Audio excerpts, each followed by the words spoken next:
मे महिना म्हटला की फळांचा आणि रानमेव्याचा बहरण्याचे दिवस.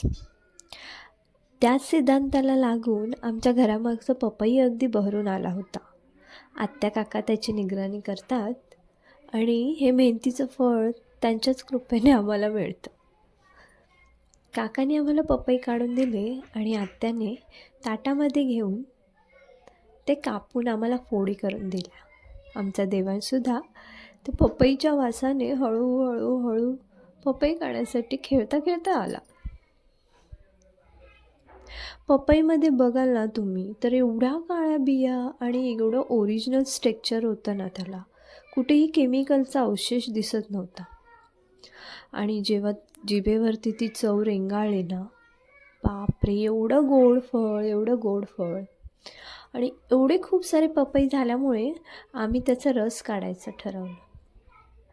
त्याने बिया काढून दिल्या आणि आईने त्याचा आपण रस काढूया म्हणून मिक्सरला टाकून ते एकजीव करण्याचा प्रयत्न केला.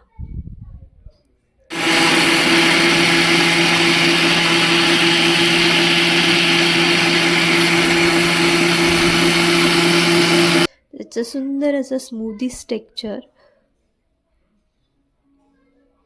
तयार झाला आणि हा पपईचा रस फ्रीजमध्ये ठेवून आम्ही तो फत्ते केला. सो कसा होता आजचा पपईचा दिवस नक्की कळवा.